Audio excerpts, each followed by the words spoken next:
നമസ്കാരം, ഏവർക്കും post market റിപ്പോർട്ട്സുകളിലേക്ക് സ്വാഗതം. ഇന്ന് മെയ് 8 ഹെവി വെയ്റ്റ് സ്റ്റോക്കായ SBIയുടെ കോട്ട് ഓഫ് ഏർണിംഗ്സ് സ്ട്രീറ്റ് എസ്റ്റിമേഷനെയൊക്കെ നിരാശപ്പെടുത്തിക്കൊണ്ട് റിലീസ് ചെയ്യപ്പെട്ടു. ഇതിന്റെ ഫലമായിട്ടും കൂടാതെ വെജിറ്റേഷൻ പ്രശ്നങ്ങൾ വീണ്ടും നേരിയ തോതിൽ ഹീറ്റപ്പ് ആയതിനെ തുടർന്നും കൂടാതെ മറ്റ് 5 കാരണങ്ങളും ഇന്ന് മാർക്കറ്റിന്റെ നഷ്ടത്തിന് ആക്കം കൂട്ടുകയും ചെയ്തു. അവ എന്തൊക്കെയാണെന്ന് വിശദമായി തന്നെ നമുക്ക് ഈ വീഡിയോയിൽ പരിശോധിക്കാം. ലീഡിംഗ് ആയ എല്ലാ ഇൻഡിസീസുകളിലും ഗ്യാപ് ഡൗൺ ഓപ്പണിംഗ് തന്നെയായിരുന്നു ഇന്ന് ലഭ്യമായിരുന്നതും. ഇന്നത്തെ ആദ്യ 5 മിനിറ്റ് ക്യാൻഡിൽ തന്നെ നിഫ്റ്റി ഇന്നതിന്റെ ഡേ ഹൈ ആയ 24,253 എന്ന ലെവലിൽ റെസിസ്റ്റൻസും നേരിട്ടു. എങ്കിലും ഇന്ന് ഉച്ചതിരിഞ്ഞ് 24,126 എന്ന ലെവലിൽ സപ്പോർട്ട് എടുക്കുവാൻ സാധിച്ചു. മാത്രമല്ല ഇന്ന് നിഫ്റ്റിയിൽ ഏകദേശം 125 പോയിന്റുകളുടെ ട്രേഡിംഗ് റേഞ്ച് മാത്രമേ ക്രിയേറ്റ് ചെയ്യപ്പെടുകയും ചെയ്തുള്ളൂ. കുറേയേറെ നാളുകൾക്ക് ശേഷമാണ് ഇത്രയും നാരോ റേഞ്ചിലായിട്ടുള്ള ഒരു ട്രേഡിംഗ് സെഷൻ ഇന്ത്യൻ മാർക്കറ്റിൽ കാണുവാനായിട്ടും സാധിക്കുക. എങ്കിലും 150 പോയിന്റുകളുടെ നഷ്ടത്തോടുകൂടി 24,176 എന്ന ലെവലിൽ വ്യാപാരം അവസാനിപ്പിക്കേണ്ടി വന്നപ്പോൾ സെൻസെക്സിന് 516 പോയിന്റുകളുടെ നഷ്ടത്തോടുകൂടി 77,000 എന്ന സൈക്കോളജിക്കൽ ലെവലിന് മുകളിലായിട്ടും അതേസമയം ബാങ്ക് നിഫ്റ്റിക്ക് 736 പോയിന്റുകളുടെ നഷ്ടവും നേരിടേണ്ടതായിട്ട് വന്നു. NSEയുടെ അഡ്വാൻസ് ഡിക്ലൈൻ റേഷ്യോയിലും ആകെ 1,274 സ്റ്റോക്കുകൾക്ക് മാത്രമേ നേട്ടത്തോടുകൂടി വ്യാപാരം അവസാനിപ്പിക്കുവാനുമായുള്ളൂ. അതേസമയം 1,680 സ്റ്റോക്കുകൾക്ക് നഷ്ടത്തോടുകൂടിയും വ്യാപാരം അവസാനിപ്പിക്കേണ്ടതായിട്ടും വന്നു. SBI, call India, HDFC bank, Bajaj finance, axis bank തുടങ്ങിയ സ്റ്റോക്കുകൾക്ക് ഇന്ന് നിഫ്റ്റിയിലെ ടോപ്പ് ലൂസേഴ്സ് ആയിട്ട് മാറേണ്ടി വന്നപ്പോൾ Asian paints, Apollo hospitals, Tata consumer, Adani ports, Titan company തുടങ്ങിയ സ്റ്റോക്കുകൾക്ക് ഇന്ന് നിഫ്റ്റിയിലെ ടോപ്പ് ഗെയിനേഴ്സ് ആയിട്ട് മാറുവാനുമായി. ബോർഡർ മാർക്കറ്റ്സിൽ മിക്സഡ് ആയിട്ടുള്ള പെർഫോമൻസ് ആണ് കാണുവാനായിട്ടും സാധിക്കുക. നിഫ്റ്റി മിഡ് ക്യാപ്പിന് 0.2% നഷ്ടത്തോടുകൂടി വ്യാപാരം അവസാനിപ്പിക്കേണ്ടി വന്നപ്പോൾ സ്മോൾ ക്യാപ്പിന് 0.2% നേട്ടത്തോടുകൂടിയും വ്യാപാരം അവസാനിപ്പിക്കുവാനും സാധിച്ചു. സെക്ടർ വൈസ് നോക്കുമ്പോൾ IT മേഖലയെ മാറ്റി നിർത്തി കഴിഞ്ഞാൽ health care, consumer durables, FMCG തുടങ്ങിയ മേഖലകൾക്ക് ഇന്ന് നഷ്ടത്തോടുകൂടി തന്നെ വ്യാപാരം അവസാനിപ്പിക്കേണ്ടി വന്നു. കൂടാതെ PSU ബാങ്ക് ഇൻഡെക്സിന് 3%, ഓയിൽ ആൻഡ് ഗ്യാസ് ഇൻഡെക്സിന് 1%, private bank, metal, energy, power, reality തുടങ്ങിയ മേഖലകൾക്ക് 0.5% മുതൽ 1% നഷ്ടവും നേരിടേണ്ടതായിട്ട് വരികയും ചെയ്തു. കൂടാതെ ഇന്ന് ഇന്ത്യൻ രൂപയ്ക്ക് അമേരിക്കൻ ഡോളറിനെതിരെ ഇന്നലത്തെ ക്ലോസിംഗ് ലെവലിൽ നിന്നും 23 പൈസയുടെ നഷ്ടത്തോടുകൂടി 94.48 എന്ന ലെവലിലായിട്ട് വ്യാപാരം അവസാനിപ്പിക്കേണ്ടതായിട്ടും വന്നു. കല്യാൺ ജ്വല്ലേഴ്സ് ഇന്നവരുടെ കോട്ട് ഓഫ് ഏർണിംഗ്സുകൾ പ്രസിദ്ധീകരിച്ചിട്ടുണ്ട്. കമ്പനിയുടെ നെറ്റ് പ്രോഫിറ്റിൽ ഇരട്ടിയോളം ഉയർച്ച രേഖപ്പെടുത്തിക്കൊണ്ട് 410 കോടി രൂപ റിപ്പോർട്ട് ചെയ്തു. റവന്യൂ ഫ്രം ഓപ്പറേഷൻസിലും 66.2% വർധനവും രേഖപ്പെടുത്തി. കൂടാതെ 2.5 രൂപ പെർ ഷെയർ എന്ന നിലയിൽ ഡിവിഡൻഡും പ്രഖ്യാപിച്ചു. മാരുതി സുസുക്കി ഇന്ത്യ പുതിയ പ്രഖ്യാപനങ്ങൾ നടത്തി. പുതിയ 3 കാറുകൾ ഇന്ത്യയിൽ മാരുതി അവതരിപ്പിക്കുന്നു. അതായത് ബ്രസയുടെ ഫേസ് ലിഫ്റ്റും പുതിയ വാഗനറും ഇതിനു പുറമെ ഒരു പുതിയ 7 സീറ്റർ SUVയുമാണ് കമ്പനി ഇന്ത്യയിൽ അവതരിപ്പിക്കാൻ വേണ്ടി പോകുന്നതും. ഏതാനും മാസങ്ങളായിട്ട് വെസ്റ്റേഷൻ പ്രശ്നങ്ങളെ തുടർന്ന് സർവീസസിൽ നേരിട്ട വെല്ലുവിളിയുടെ ഫലമായിട്ട് സാമ്പത്തിക പരാധീനതകളെ മറികടക്കുവാനായിട്ട് എയർ ഇന്ത്യ കോസ്റ്റ് കട്ട് ചെയ്യുവാനായിട്ട് ഫ്ലൈറ്റുകളുടെ എണ്ണം കുറയ്ക്കുന്നു എന്നുള്ള റിപ്പോർട്ട്സ് വരുന്നുണ്ട്.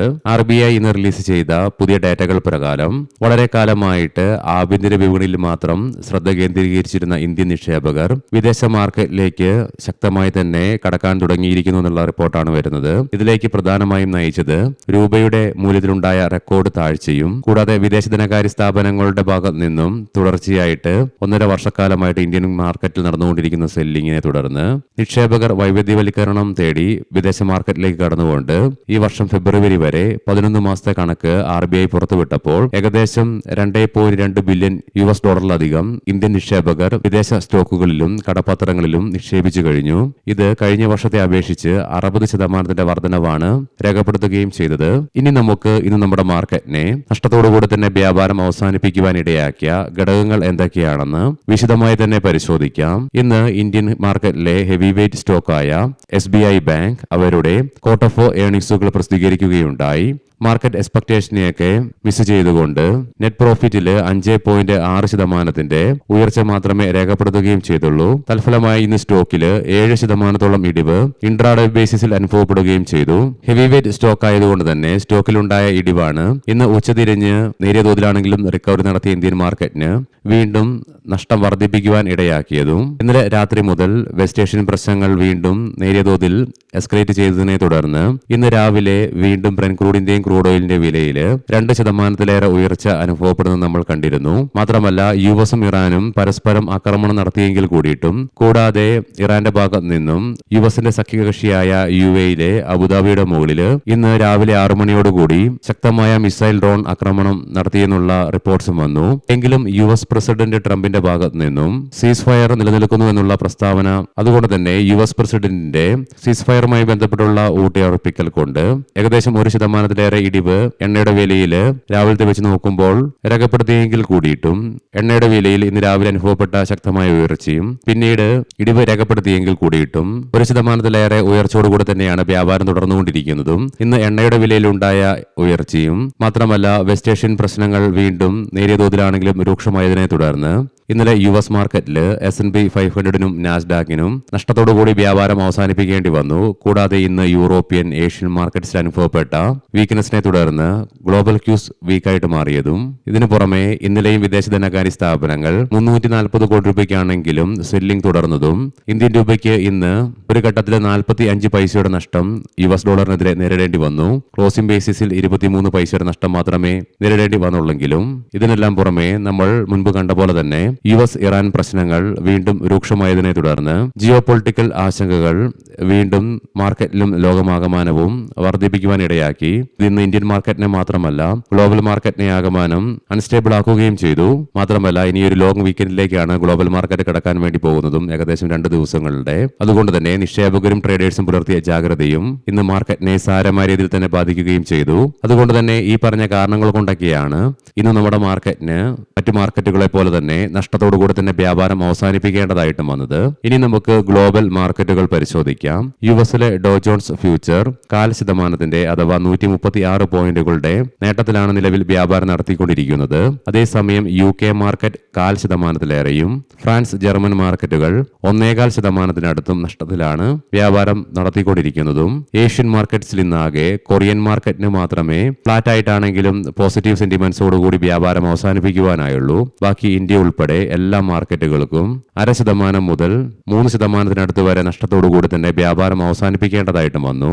ബ്രെന്റ് ക്രൂഡിന്റെ വിലയിൽ 0.48%-ന്റെയും ക്രൂഡ് ഓയിലിന്റെ വിലയിൽ 0.5%-ന്റെയും ഉയർച്ചയാണ് അനുഭവപ്പെടുന്നത്.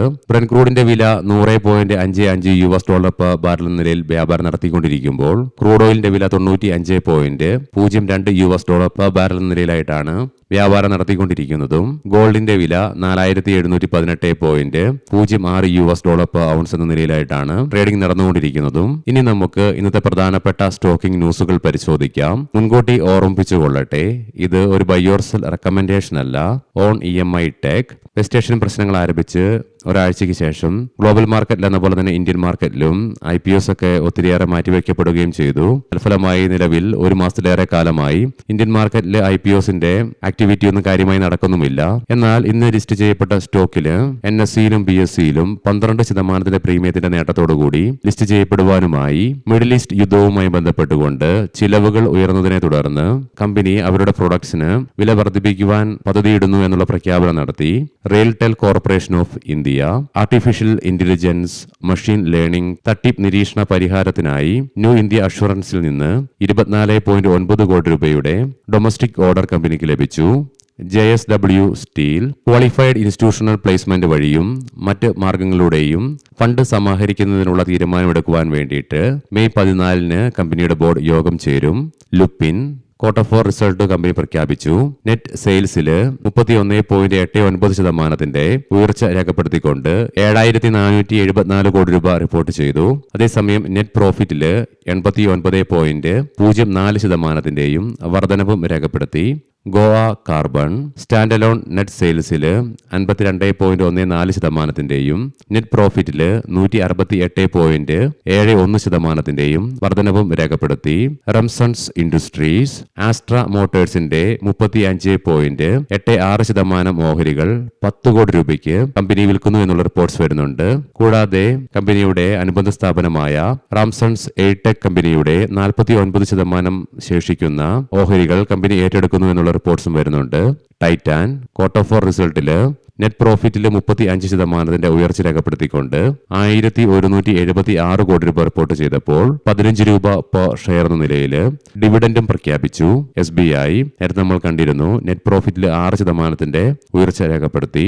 ഓല ഇലക്ട്രിക് S1 X+ സ്കൂട്ടറിന് ഗവൺമെന്റ് സർട്ടിഫിക്കേഷൻ ലഭിച്ചു. ഏവർക്കും നല്ലൊരു വീക്കെൻഡ് ആശംസിക്കുന്നു. ഞായറാഴ്ച ഉച്ചതിരിഞ്ഞ് മാർക്കറ്റ് ഔട്ട്ലുക്ക് വീഡിയോയുമായി കണ്ടുമുട്ടാം. നന്ദി, നമസ്കാരം.